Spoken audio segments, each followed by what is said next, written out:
진정한 트레이더라면 주식시장이 좋지 않을 때일수록 더욱 열심히 공부를 이어가야 합니다.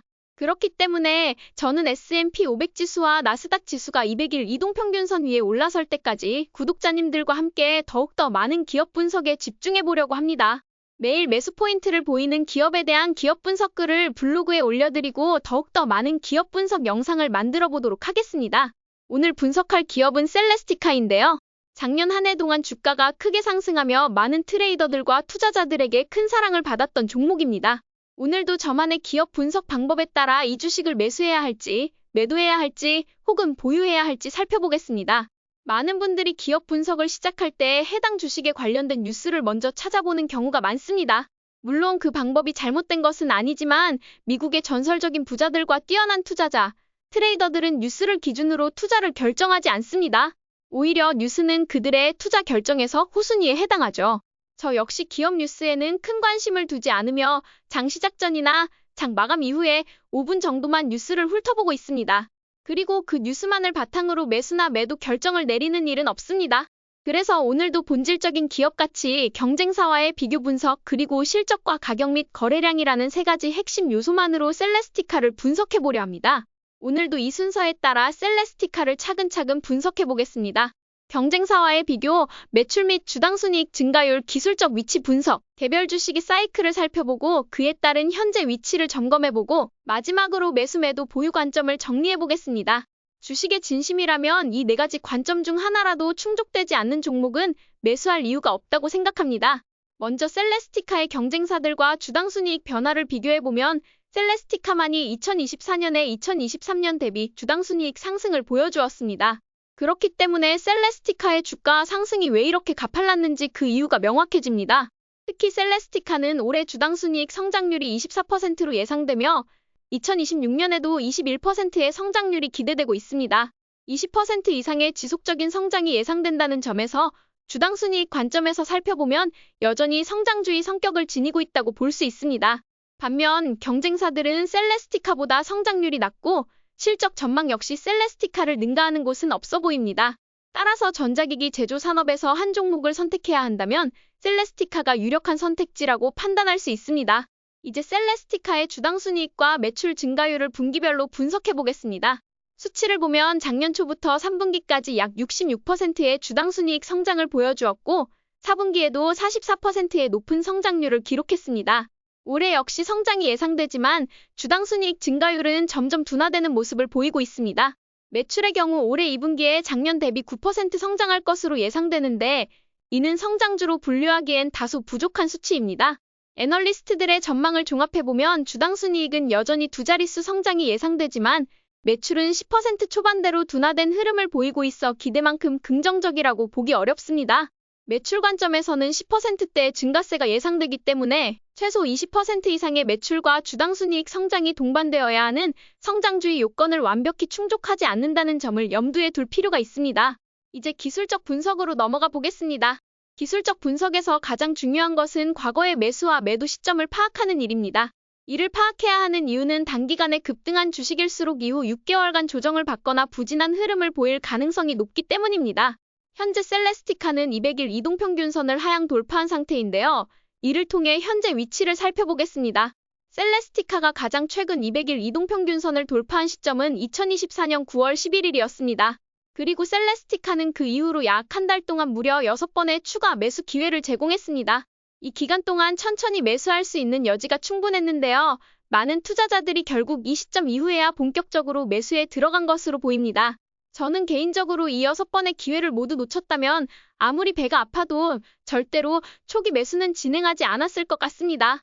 가장 중요한 매수 타이밍은 언제나 200일 이동평균선을 돌파했을 때입니다. 그 이유는 이 돌파 신호가 나오면 수많은 알고리즘 매매 시스템들이 해당 종목을 자동으로 매수 대상으로 삼기 때문입니다.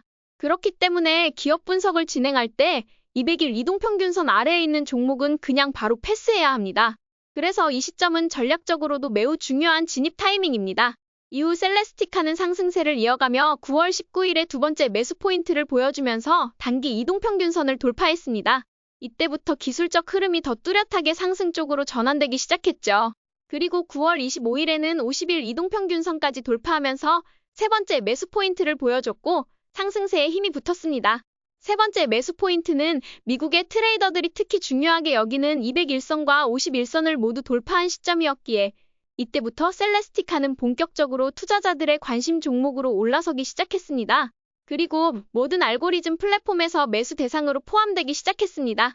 그리고 네 번째로 매수 포인트를 또다시 주었는데 그 기회는 10월 3일이었습니다. 바로 제가 실제로 매수했던 포인트이기도 합니다. 이날은 모든 이동평균선이 정배열을 이루면서 진정한 초기 매수 시그널이 나왔다고 판단했습니다. 다섯 번째 기회는 초기 네 번의 기회를 모두 놓쳤더라도 모든 이동평균선이 여전히 정배열을 유지하고 주가가 다시 상승 반전할 때 또 한 번의 매수 기회가 주어졌습니다. 이때는 기술적으로도 다시 한번 진입할 수 있는 안정적인 구간이었습니다. 그리고 마지막 여섯 번째 기회는 셀레스티카가 이전 몇 개월간의 고점을 돌파하며 강력한 거래량과 함께 상승 돌파가 나왔을 때였습니다. 대부분의 유명한 트레이더들이라면 이 시점 이후로는 더 이상 매수를 진행하지 않았을 것입니다. 문제는 이 타이밍부터 개인 투자자들에게 셀레스티카가 널리 알려지기 시작했고 그 결과 급격한 거래량 증가와 함께 많은 개인들이 늦게 진입하게 되었다는 점입니다. 주가는 그 이후 급등했고 2025년 1월 27일 딥시크 쇼크 전까지 엄청난 상승을 이어갔습니다. 그리고 나서 딥시크 쇼크와 함께 셀레스티카의 주가는 큰 폭의 하락이 나타났습니다. 이때는 최소한 보유 물량의 50% 이상을 매도했어야 했습니다. 주요 이동평균선들이 급격히 무너지며 기술적 하락 신호가 명확했기 때문입니다. 이후에는 다시 매수에 나서기보다 이동평균선들이 교차하며 데드크로스를 형성할 때 매도를 진행하는 것이 바람직했을 것입니다. 이러한 흐름에 따라 트레이딩을 했더라면 훨씬 안정적이고 성공적인 매도가 가능했을 것이라고 생각합니다. 현재 저가 매수를 시도하는 투자자들이 있어서 많이 걱정이 됩니다. 물론 주식 투자는 개개인의 투자 스타일에 맞게 진행하는 것이지만 미국에 사는 알고리즘 트레이더 관점에서는 셀레스티카는 두 번째 매도 신호가 발생한 시점부터 많은 트레이더들이 이 주식을 숏의 관점으로 보기 시작했습니다. 그렇기 때문에 지금은 추가 매수보다는 관망하는 태도가 더욱 적절해 보입니다. 이제 셀레스티카가 주식 사이클상 어떤 시점에 있는지 살펴보겠습니다. 오늘 200일 이동평균선을 하향 돌파했다는 점에서 셀레스티카는 이제 본격적인 하락기에 접어들었다고 볼 수 있습니다. 다만 과열 구간과 하락기 사이의 중간 지점에 위치해 있는 상태입니다. 한번 하락기에 접어든 주식이 빠르게 다시 상승세로 전환되기는 쉽지 않으며 무관심의 상태까지 계속해서 하락이 이어질 가능성이 큽니다. 그렇기 때문에 저는 당분간 셀레스티카를 관망하는 것이 가장 적절한 전략이라고 생각합니다. 그리고 가장 중요한 점은 셀레스티카가 하락기를 지나 무관심 구간을 거쳐 다시 상승기에 진입하기 위해서는 엔비디아가 먼저 하락기를 벗어나는 것이 굉장히 중요합니다. 현재 엔비디아도 하락기로 진입한 상태이기 때문에 하락기가 끝날 때까지 기다리는 것이 중요합니다. 무관심 구간이 나와서 누구도 쳐다보지 않을 때까지 하락이 이어질 것으로 예상되며 저는 그동안 관심 종목을 정리하고 모든 하락이 마무리된 이후 다시 반등할 수 있는 주식들을 꾸준히 발굴하려고 합니다. 결론적으로 셀레스티카는 동종업계에서는 분명히 1등 자리를 차지하고 있지만 올해부터는 매출 성장률이 10% 초반대로 내려앉으며 성장주의 면모가 다소 약해졌습니다. 또한 주식 사이클상 하락기에 접어들었기 때문에 당분간은 관망하는 관점으로 접근하는 것이 바람직합니다. 물론 이 모든 판단은 저희 개인적인 의견일 뿐이고 장기 투자자이거나 아주 낮은 매수가를 보유하고 계신 분들께는 해당되지 않을 수 있습니다. 예를 들어 셀레스티카를 10달러에 매수하신 분이라면 지금 굳이 매도할 이유는 없다고 생각합니다. 하지만 진정으로 트레이더로 성공하시고 싶으신 분들은 현재 관망이 적절해 보입니다. 오늘도 저희 전략이 재미있으셨다면 좋아요와 구독 버튼 눌러주세요. 지금까지 방구석 헤지펀드 매니저 라일라였습니다. 감사합니다.